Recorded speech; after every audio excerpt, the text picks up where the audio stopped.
내일은 쉬는 날이에요.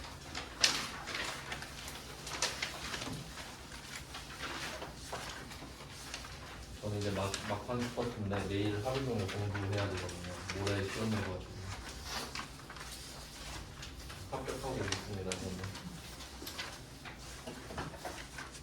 참고로 저는 그 시험에 떨어진 적이 없습니다. 자격증 12개 있습니다. 떨어지는 법을 모릅니다. 이번에 13번째 자격증이 되겠네요.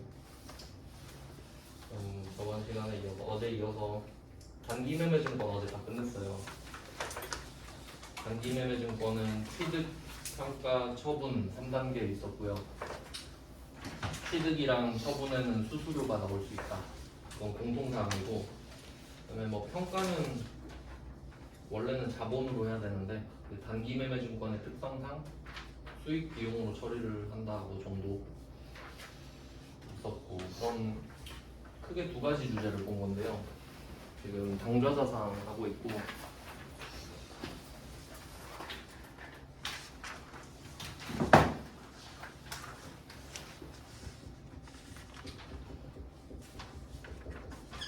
당좌자산은 유동자산에 소득도 있습니다.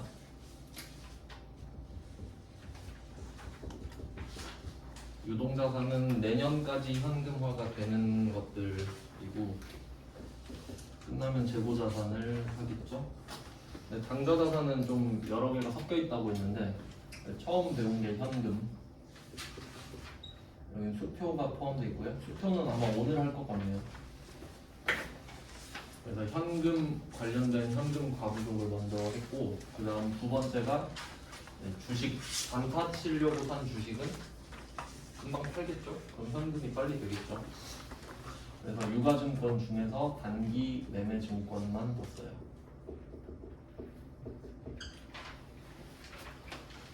이렇게 두 개를 한 겁니다. 현금 배우고, 그 다음 주식. 그 다음 세 번째가 채권인데, 채권.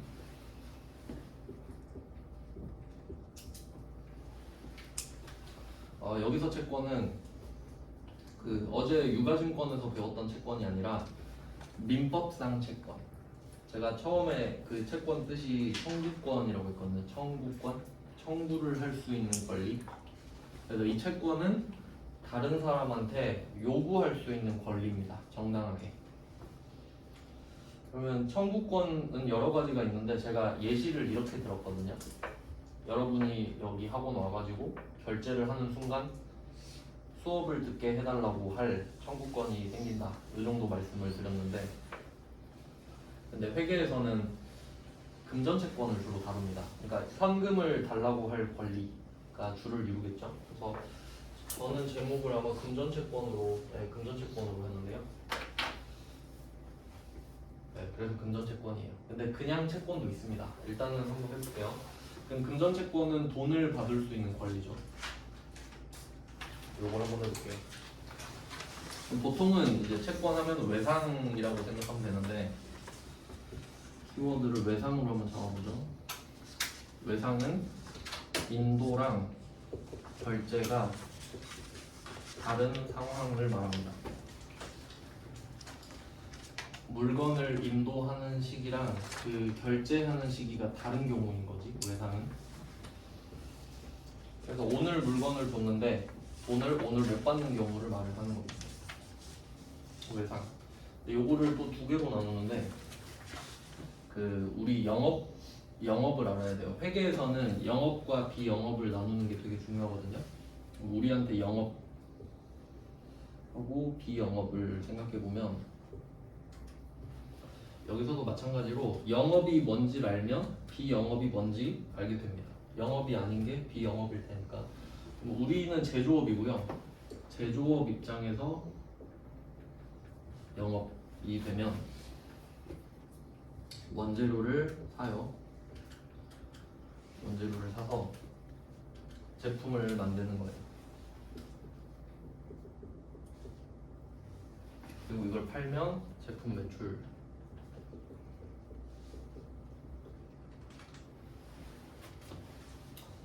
제품이랑 제품 매출의 차이는 재고자산 파트에서 정확하게 배웁니다. 그러면 원재료를 사서 제품을 만드는 게 우리의 영업인데 그 사이에 덜 만들어진 물건도 있거든요. 그러니까 원재료는 아예 안 만든 거죠. 사놓고 하나도 안 한 거. 제품은 다 만든 거. 그러니까 완성도로 치면 원재료는 0%고 제품은 100%란 말이야. 근데 그 사이에 퍼센테이지 있잖아요. 덜 만들어진 애들. 근데 그런 애들을 제공품이라고 합니다. 제공품.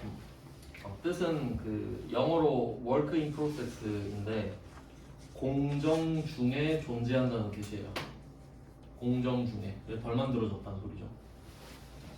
그래서 이때 제조업을 컨셉으로 하는 이유는 물건을 만들 때 한 개당 얼마가 들었는지를 계산하는 게 필요하거든요. 그래서 그때 이 작업 때문에 원가 회계가 필요하거든요. 원가 회계. 한 개당 얼마가 들었는지 가정하는 회계입니다. 그래서 제조업이 돼야 원가 회계를 낼 수가 있거든요. 명분이. 그럼 이게 제조업이고 그 다음에 또 범위를 좀 확장을 해서 제조업뿐만 아니라 도소매업도 같이 나오거든요. 유통업이라고 하죠. 흔히 떼다 파는 거. 그래서 떼다 판다라고 했을 때는 상품을 사요. 상품을 사옵니다. 그리고 그냥 상품을 팔죠.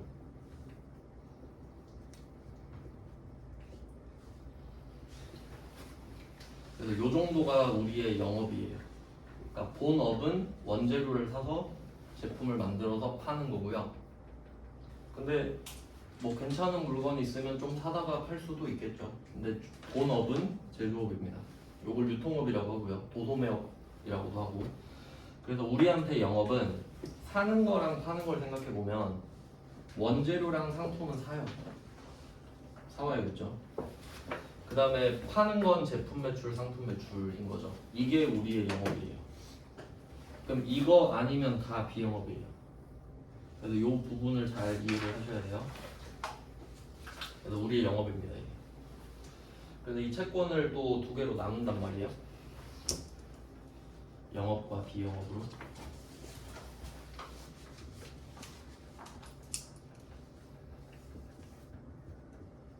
그럼 당연히 영업이 중요하겠죠.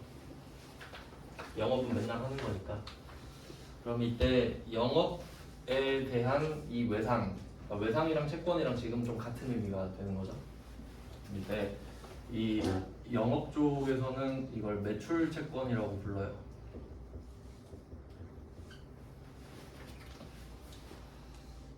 제품 매출이랑 상품 매출이 우리 영업이잖아요. 매출. 네, 매출을 했어. 그럼 물건을 줬다는 소린데 남들한테 물건을 줬는데 채권이 있다는 소리는 돈을 아직 못 받았다는 소리죠. 매출 채권이에요. 그러니까 매출을 했는데 돈을 못 받았다. 네, 이 매출 채권은 계정 과목이 아닙니다. 그냥 매출을 하고 채권이 있는 상태다 라는 뜻이고 이 매출 채권 안에 있는 계정 과목은 두 개가 있어요. 외상 매출금이랑 외상 매출금은 앞에 현금 과부족할 때 한번 나왔었습니다. 외상 매출금을 회수한 거를 확인했다, 원인을 찾았다 정도였고 그 다음에 받을 어음 이렇게 두 개가 있어요. 일단은 뭐 매출 채권부터 할 거니까 이렇게 일단 설명을 드렸습니다. 그래서 채권은 청구권이다. 야, 돈 줘. 할 수 있는 청구권인데 그 청구권을 두 개로 나누는 거야. 영업과 비영업. 그럼 우리가 돈을 달라고 할 수 있는데 영업과 관련된 게 매출인 거죠. 물건을 줬으니까 돈 내놔 할 수 있는 거죠. 그래서 매출 채권이야. 근데 이 매출 채권은 개념입니다. 매출 채권이라는 게 있는데 그 안에 외상 매출금, 받으러 두 개가 있다. 이렇게 가야 돼요. 외상 매출금은 그냥 말 그대로 그 관념적인 거죠. 내가 매출을 했는데 외상금이 있다 그냥 생각만 하는 거고 실제 뭐 권리도 있겠는데. 그 다음에 또 어음이라는 게 나왔는데요. 어음은 일부러 제가 사진을, 그러니까 그림을 하나 넣었습니다. 그 여태 나왔던 문제 중에 퀄리티가 좀 좋은 편인 어음으로 넣어놨거든요. 이렇게 생겼어요. 16페이지, 그 4페이지 보시면은 4페이지에 16번을 보시면 전자, 어음 이렇게 써있죠. 그러니까 이 어음은 그 차용증서랑 좀 비슷한 기능을 합니다. 그러니까 우리가 물건 팔 때 여기 500만 원 써있는데 500만 원어치 물건을 주고 그냥 다음에 줘 하기에는 너무 위험하잖아요. 그래서 증거를 받아놓는 겁니다. 그러니까 내가 물건을 500만 원짜리 줬어요. 근데 상대방이 다음에 주겠대. 지금 돈이 없다고. 그럼 그냥 그 말만 듣고서는 얘가 빼먹고 도망갈 수도 있잖아요. 그러니까 증거를 줘라. 그게 어음이에요. 몇 월 며칠에 어디 은행으로 가면은 얼마를 주겠다. 뭐 그런 식으로. 그 차용증서랑 기능이 비슷하죠. 이게 어음이에요. 그러면 우리 입장에서는 그냥 다음 달에 갚아 하는 것보다는 어음을 받아두는 게 더 낫겠죠. 두 개로 나눠지는데 그럼 왜 두 개가 있는지 생각해 볼게요. 여러분이 물건을 팔면 당연히 어음을 받아놓지 않겠습니까? 그럼 외상매출금은 왜 있는가? 그냥 뭐 상식적으로 생각을 해보면 여러분이 물건을 팔아요. 물건을 보내줘야 될 거 아니에요. 그럼 상대방은 물건을 보냈다는 말을 듣고 바로 입금을 하진 않아요. 물건을 실제로 눈으로 보고 검수를 하겠지. 문제가 없는지. 그래서 우리 입장에서는 물건을 보내는 순간 외상매출금으로 해놓는 거예요. 바로 어음을 요구할 수는 없잖아요. 그래서 외상매출금으로 달아놓고 상대방이 검수가 끝날 때까지 기다리는 거지. 그럼 물건 도착하고 상대방이 물건 확인하겠죠? 그리고 검수 끝나고 연락을 주는 거예요. 문제 없네요. 그리고 전자어음을 쏴주는 거죠. 그래서 보낼 때는 외상매출금으로 하고 나중에 받을 어음으로 바뀌는 구조가 되겠죠. 그래서 두 개가 있는 거예요. 그래서 얘는 선택의 문제가 아니라 둘 중에 선택하세요의 문제가 아니라 절차의 문제인 거죠. 순서의 문제인 거죠. 네, 뭐 여기까지 알아두시면 되고요. 문제를 한번 풀어보죠. 이제 4페이지 14번인데 제품 매출처인 국제통신의 외상매출금 1000만원. 일단 여기까지 끊어서 생각을 해볼게요. 제품 매출처인 국제통신의 외상매출금 1000만원. 그럼 이거가 뭘 의미하는지 한번 생각해보면 일단 말해준 것 중에 제품 매출처가 있잖아요. 그럼 우리는 영업이 제품 매출도 있고 상품 매출도 있다 그랬어요. 그러니까 상품 매출이 아니라 제품 매출을 했다라는 걸 알려주는 거. 그리고 외상 매출금으로 해놨다. 이 정도 의미로 해석할 수 있겠죠.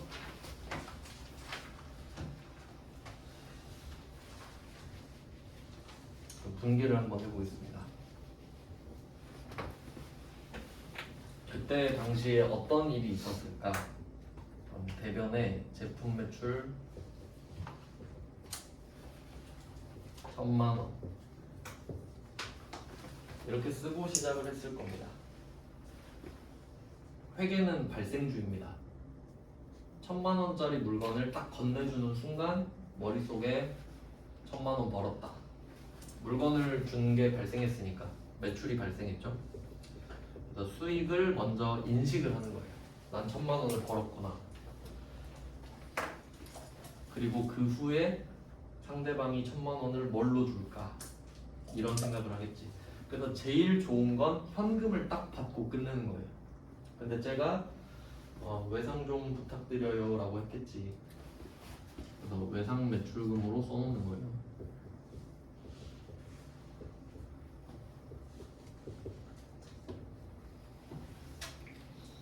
외상 매출금은 돈을 받을 수 있는 권리니까 자산입니다.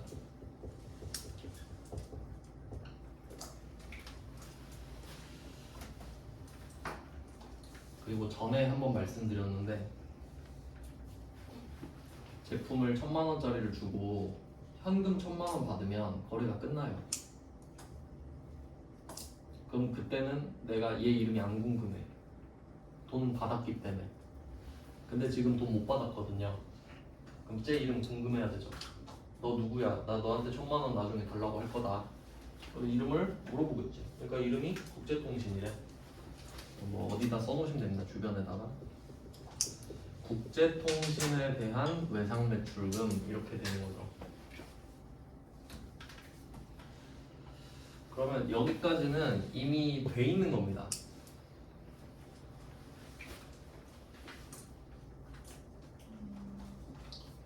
그러니까 방금 우리가 읽었던 부분 있죠? 제품 매출처인 국제통신의 외상매출금 1,000만원. 이걸 보고 아 이런 일이 있었겠구나 라고 생각하는 거지. 이 제품 매출이 있어야 외상 매출금이 있으니까. 그럼 이건 실제로 입력이 돼 있겠죠. 회계 처리가 되어 있을 겁니다. 그 다음에 오늘은 돈을 받는 거네요. 그래서 뭐 절차상으로 원래는 어음으로 바꾼 다음에 돈을 받지만 그냥 받았다고 하나 봅니다. 그리고 여기서 키워드가 하나 나오는데 애누리입니다. 애누리. 애누리는 이제 중고 거래에서 핫한 단어죠. 애누리 좀 해주세요 하는 거, 깎아주세요 이 말이잖아요. 그러면 이때 계정 과목의 상관관계를 좀 배워보겠습니다. 그러면 여기서 핵심 계정 과목은 제품 매출이에요. 우리가 이걸 해야 돈을 법니다. 되게 중요한 계정 과목이죠. 그럼 이때 이 제품 매출 이 번호를 404번을 달고 있어요. 404번이 맞을 거예요. 번호는 상관은 없습니다. 어차피 제품 매출 쓰면 옆에 번호가 붙어 있어요. 번호를 외울 필요는 없어요. 그럼 제품 매출이라는 계정 과목이 있고 그 밑에 차감 계정이라고 있습니다. 차감 계정. 차감 계정은 그 본 계정의 마이너스 성격인 거예요. 그러면 이때 매출이 나왔는데 그 밑에 붙는 게 매출 환입입니다.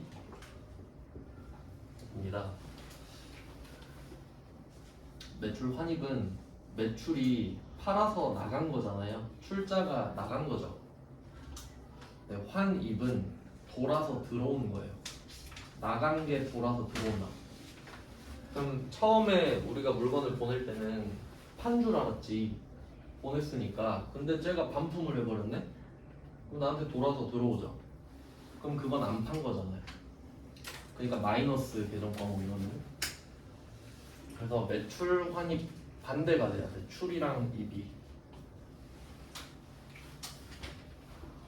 그럼 이걸 가지고 응용을 해보면 나중에 물건을 살 수도 있잖아요 우리가. 그럼 내 입이죠.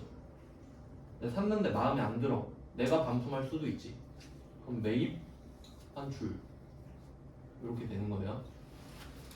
그래서 매출 환입하고 또 옆에 하나 더 있는데 및 애누리.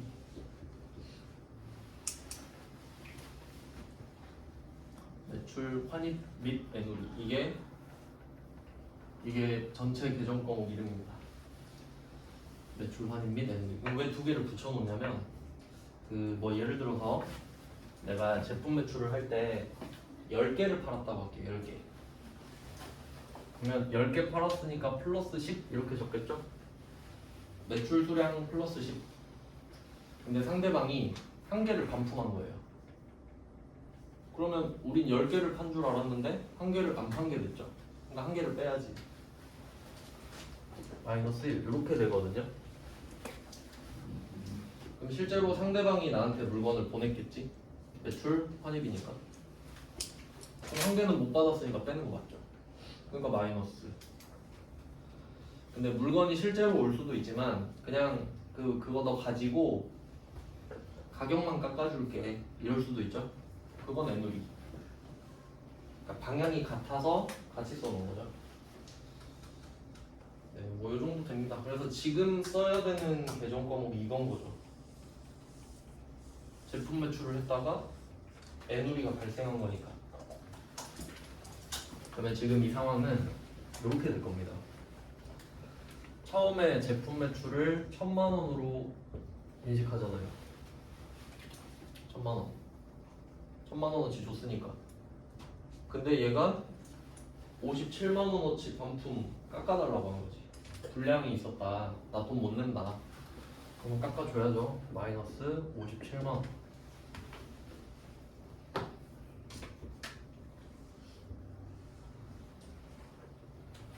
이렇게 된 거예요. 그러면 제품 매출은 1000만 원이지만 실제로는 1000만 원이 아닌 거죠. 자, 그리고 한 개 더 있는데 그 다음 번호. 그래서 지금 제가 번호를 쓰는 이유가 번호를 외우라고 쓴 게 아니라 관련된 계정 과목은 번호가 붙어 있다를 보여주려고 그냥 쓴 거예요. 번호가 붙어 있잖아요. 그리고 매출 할인도 있습니다. 매출 할인. 이렇게 하면 차감 계정이 2개. 그래서 이런 식으로 메인 계정 과목에 차감 계정이 붙어 있는 이 상태 있죠? 요렇게 빼는 걸 간접 차감이라고 그래요. 간접적으로 빼는 거야. 그러니까 제품 매출 1000만 원에서 제품 매출 57만 원을 딱 빼버리면 직접 차감이거든요. 제품 매출에서 제품 매출을 뺐으니까. 근데 얘는 다른 계정 과목에 의해서 빼죠. 그 간접 차감입니다. 그러면 이때 뭐 금액은 그렇고 이 제품 매출이라는 계정 과목이 뭘 의미하냐면 총 매출액을 의미합니다. 총 매출액. 총 토탈입니다. 토탈.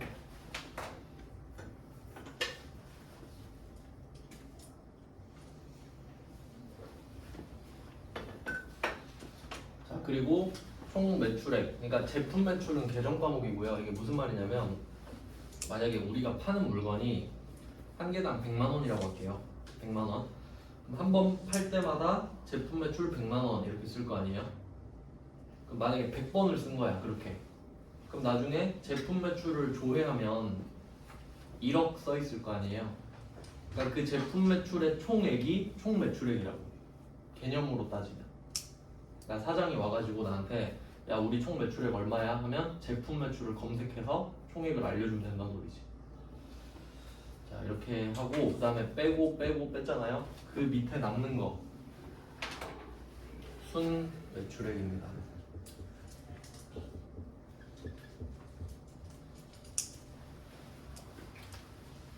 뭐 이런 관계가 성립을 하는데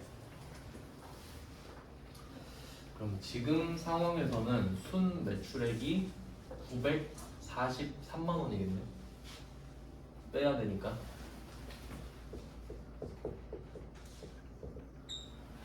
이렇게 되거든요. 그리고 이걸 보면서 생각을 하는 거예요. 뭐가 중요한지. 총 매출액과 순 매출액 중에 뭐가 중요한지. 이런 건 또 역시 외우는 게 아니죠. 뭐가 중요합니까? 순 매출액이 중요하겠죠. 그러니까 극단적인 예시를 들어볼게요. 내가 1000만 원어치 물건을 팔았어. 1000만 원어치. 1000만 원어치 팔았어요. 근데 1000만 원어치 다 반품할 수도 있잖아. 1000만 원 샀다가 1000만 원 다 반품할 수도 있죠. 아 팔았다가 반품 당할 수도 있죠. 그러면 총 매출액은 1000만 원이거든요. 순 매출액은 빵원이에요. 근데 이거 가지고 나 총 매출액 1000만 원이야 이러면 안 되잖아요. 아무 의미 없잖아요. 그러니까 총 매출액은 순 매출액을 구하기 위한 과정, 도구 정도가 되겠죠. 그러면 이걸 대입해서 생각을 할 줄 아는 게 중요한데 그럼 여러분이 나중에 회사를 평가할 일이 있을 거예요. 그럼 어떤 회사에 매출액이 있어요. 매출액.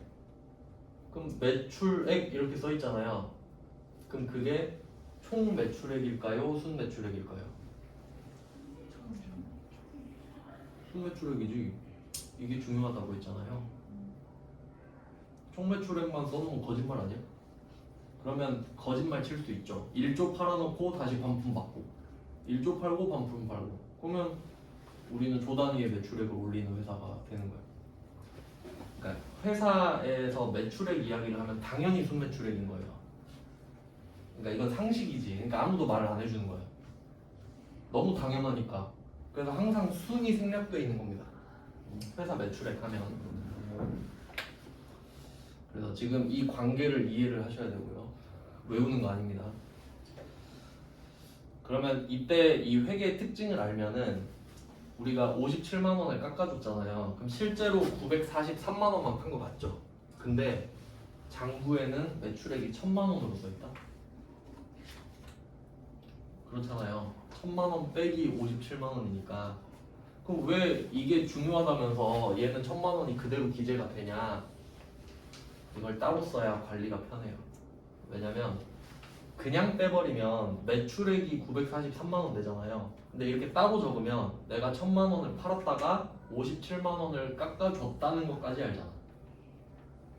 그럼 그것도 관리의 대상이 되겠죠. 우리 분량이 많이 났었구나, 분량을 좀 줄여야겠네까지 관리가 되지. 그러니까 그냥 다 상식적인 거지. 그게 더 효율적이니까 그렇게 한다는 거예요. 그래서 뭐 과정은 이렇고요. 그럼 우리가 이 외상 매출금이 권리잖아요. 이 권리가 사라져야 돈이 들어오죠. 그럼 외상 매출금을 없애줘야겠죠. 제가 돈을 주니까 외상 매출금 1000만 원이 사라집니다.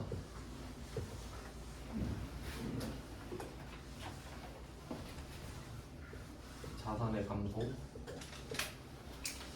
그리고 한 번 했죠. 이름을 똑같이 지워줘야 된다라는 것까지. 그래서 이 둘은 날라갑니다.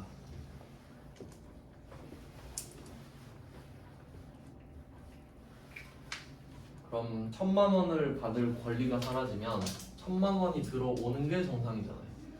근데 1000만 원이 다 안 들어와. 왜냐면 57만 원을 못 받기로 했으니까. 그래서 이때 57만 원을 못 들어오게 하는 게 매출 환입 및 애누리입니다. 이름이 기니까 그냥 매출 애누리라고만 쓸게요. 어차피 애누리 쓰면 나오니까. 그리고 또 여기서 포인트는 제품 매출이 404번인데 그러면 얘는 405번이어야 됩니다. 이게 왜 중요하냐면 우리가 상품 매출을 할 수도 있거든요. 상품 매출도 계정 과목이 있을 거 아니에요. 그럼 만약에 상품 매출에 대해서 애누리를 해줬을 수도 있잖아요. 그러면 상품 매출 번호랑 관련된 걸 써야겠지. 그러니까 구조상 제품 매출처라는 말이 없으면 안 되는 거예요. 그럼 우리가 문제를 못 풀어요, 실제로. 번호를 못 찾기 때문에. 그러니까 항상 다 이유가 있거든요. 그래서 여기서 제품 매출도 되게 중요한 거예요. 그러니까 지금 오늘 상황에서 제품 매출이라는 계정 과목이 나오진 않잖아요. 지금 이 상황에서. 근데 지금 나오는 매출 애누리가 제품 매출이랑 관련이 있잖아요. 그러니까 말을 해줘야 돼. 자, 그럼 이 매출 애누리는 57만 원이 되겠죠?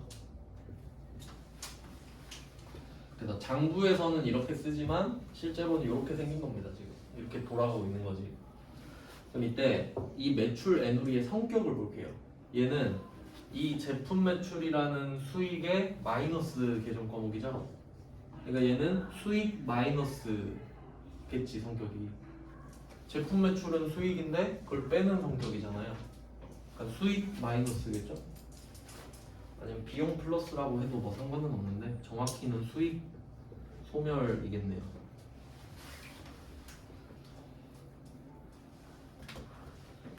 그래서 이때 이 매출 애누리 57만 원이랑 제품 매출 1000만 원이 둘이 세트예요. 근데 자리가 반대잖아요. 마이너스라 반대인 거예요. 같은 자리면 플러스일까요? 그래서 1000 빼기 57. 그러면 57만 원은 어쨌든 못 받아요. 그리고 나머지 금액은 보통 예금으로 받죠.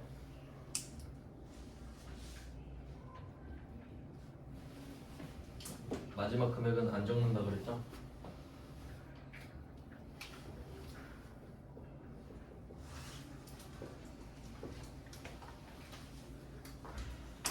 그러면 이 밑에 두 번째 회계 처리가 답입니다.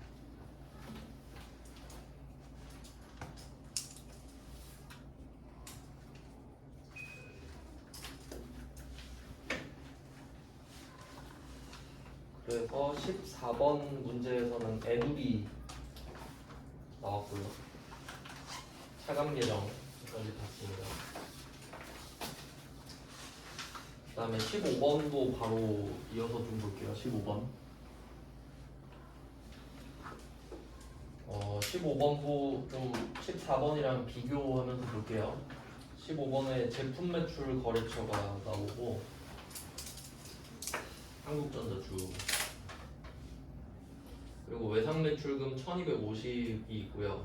여기서 약정이라는 단어가 중요합니다. 약정은 뭐 계약으로 정했다, 약속으로 정했다 이 정도. 그리고 약관 이런 느낌. 그 약정은 미리 정해놓은 약속이라고 생각할게요. 약속.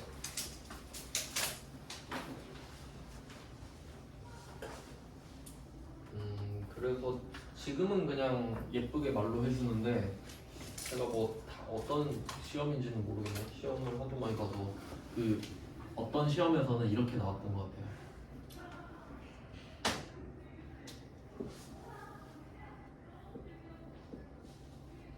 보통 약정을 이런 식으로 걸거든요.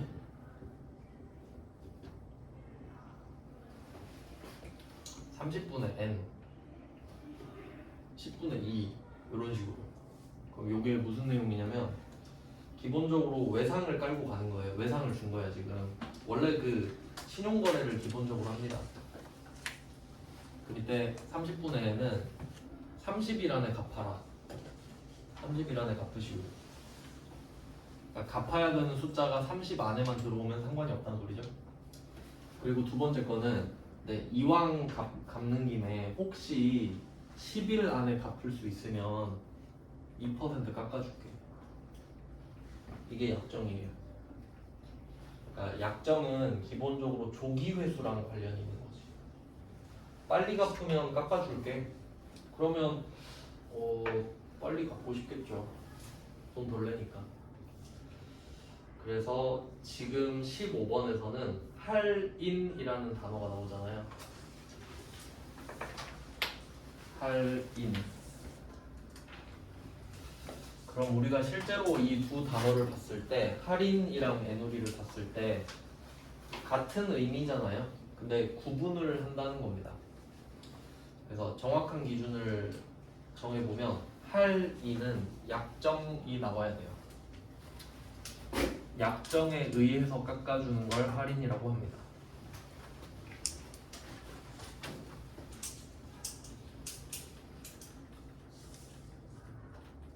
근데 만약에 약정이 아닌데 깎아줬다. 애누리. 그래서 당근마켓에서 애누리라고 하는 게 틀린 건 아니지. 약정을 한 건 아니니까. 그러니까 저 할인 좀 해주세요는 안 맞겠죠. 정확히 따졌을 때. 그래서 뭐 우리가 실제로는 그렇게까지 구분해서 쓰진 않는데 지금 14번이랑 15번이 그럼 답이 다르잖아요. 단어 때문에. 깎아주는 건 똑같은데 답이 다르잖아. 그래서 포맷은 그대로 갖고 갑니다. 계정 과목만 다르지. 그러면 위에 거는 그냥 자리만 살리고 답만 적어볼게요. 근데 지금은 이제 외상 매출금 금액이 달라지겠죠.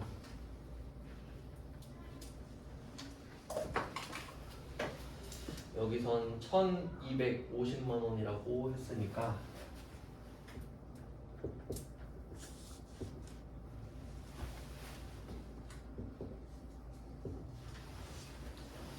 그리고 참고로 물건을 사고 팔 때는 부가가치세가 붙어요. 그 영수증 보면 부가가치세 막 써있잖아요.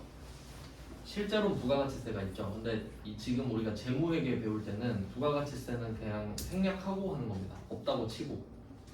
왜냐면 부가가치세를 안 배웠으니까. 근데 굳이 따지자면요. 이 외상매출금 1250이 내가 다 받아야 될 돈이잖아요. 여기에 부가가치세가 포함되어 있어요. 원래는 그래요. 근데 지금 배우진 않았고 혹시 부가가치세를 아시는 분이 있을까봐.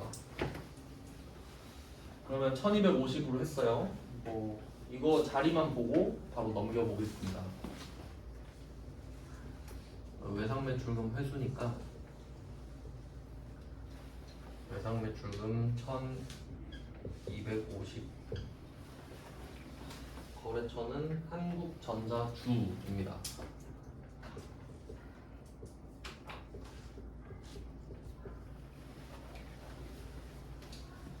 참고로 저 주 있잖아요. 주식회사라는 뜻인데 앞에 붙인 것도 보셨고 뒤에 붙인 것도 보셨죠? 그 붙이는 건 지 마음이에요. 이름이니까. 근데 그 실제로 주식회사인데 주를 안 붙여도 상관은 없어요. 지 마음이에요. 그냥 회사 이름인 거예요. 그냥. 삼성전자도 주식회사예요. 주 삼성전자가 아니잖아요. 그냥 뭐 지 마음입니다. 그러면 이때 외상매출금이라는 자산이 줄어요. 우리는 1250을 받을 생각을 하고 있는데 얘가 빨리 갚은 거야. 그럼 약속했으니까 2%는 돌려줘야겠지. 그래서 그게 매출 할인이겠네요. 그래서 여기서도 제품 매출이라고 정확히 말을 한 거예요. 번호가 달라질 수도 있기 때문에 여기서는 406번이겠죠. 매출 할인.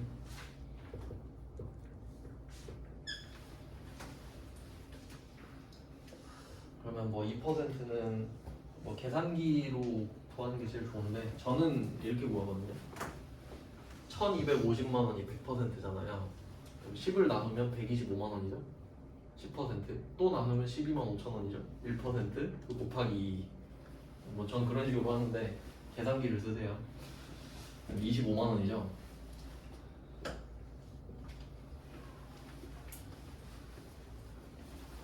그럼 25만 원을 빼주기로 약속을 했었으니까 네가 빨리 갚았으니까 그래 25만 원은 너 용돈 해 하고 돌려줘야겠죠. 그럼 얘도 수익의 마이너스겠죠. 성격은 같은데 이름이 다른 거예요. 그리고 나머지만 같습니다. 보통 이름으로. 역시 얘도 뭐 금액은 필요가 없죠.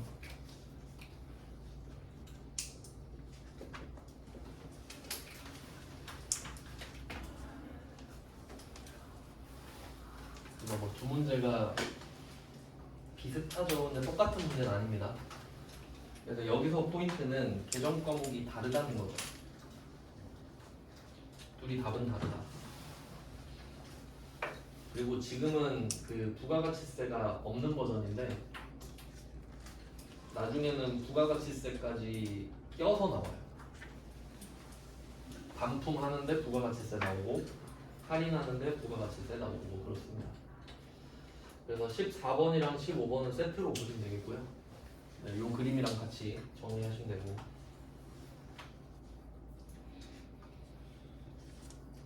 그럼 이 14번이랑 15번은 외상매출금 파트에서 나온 거거든요. 그래서 매출채권 중에 외상매출금을 먼저 했다 이렇게 보시면 되겠고 그럼 이제 16번부터는 어음에 관련된 겁니다.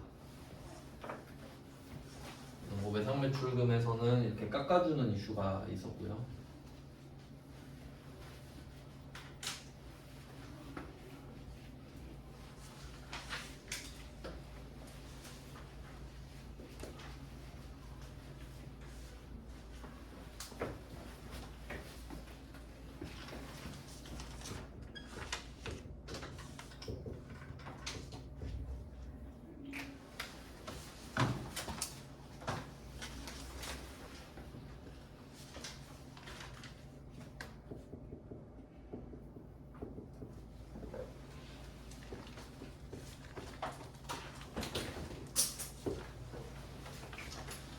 이 순서대로 할 건데 제가 표를 하나 그려드릴게요. 표 외상 표를 하나 그려놓고 요거를 잘 적어두셔야 돼요.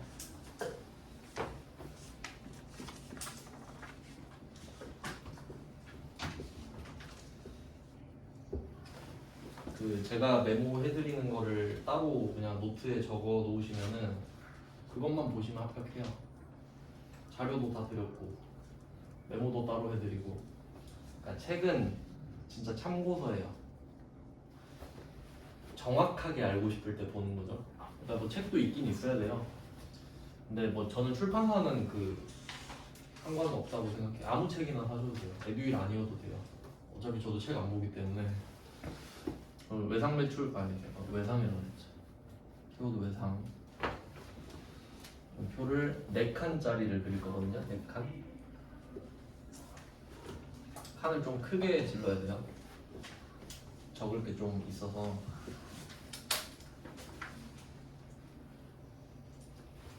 이렇게 4칸 할게요. 4칸. 하나, 둘, 셋, 넷.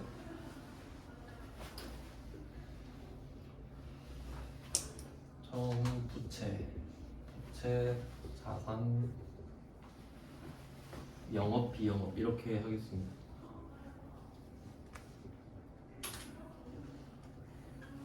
일단 적어놓고 쉬고 나서 설명을 해드릴게요. 일단은 적기만 할게요.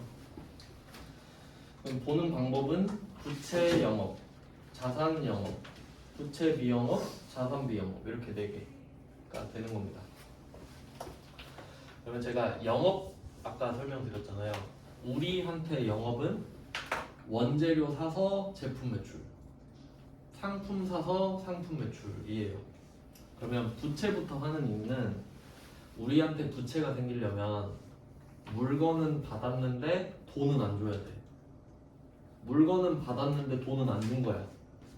그럼 이거 부채 맞죠? 그러니까 매입 쪽부터 할 거니까. 그래서 이때 부채인데 영업이 되려면 원재료가 나와야 됩니다. 상품도 나올 수 있겠죠. 사는 거니까.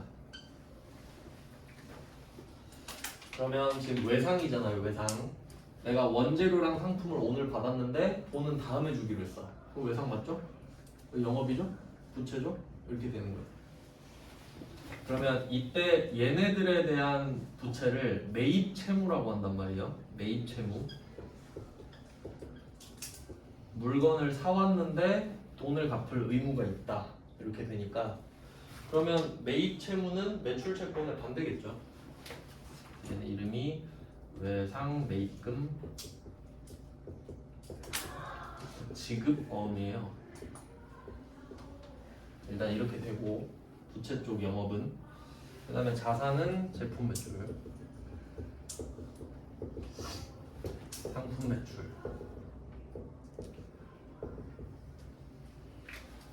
하고 얘는 매출 채권이죠. 지금 하고 있는 주제.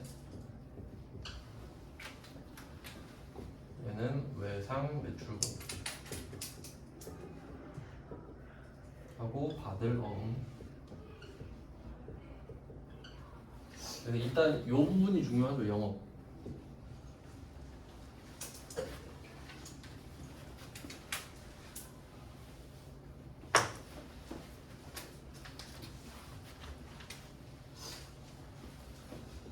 자, 그러면 영업이 정리가 되면요. 그러니까 영업은 2개씩밖에 없는 거잖아요. 그러면 이걸 알면 비영업으로 넘어가죠? 그러면 이 원재료 상품 빼고 나머지 다, 이 2개 빼고 다, 그러니까 그 외죠. 그냥 그 외. 원재료 상품 빼고 다. 얘가 영업이니까 얘 2개 아니면 다 영업이 아니겠지. 외울 필요가 없다고요. 이 2개만 알면 되지. 그럼 얘는 매입 채무에 대응이 되는 애가 미지급금이에요. 제가 계정 과목만 빨간색으로 쓰고 있습니다. 지금 파란색은 계정 과목 아니에요. 빨간색만 계정 과목이에요. 그 외도 계정 과목 아니잖아요. 그럼 얘도 그 외가 있겠네. 얘는 미수금.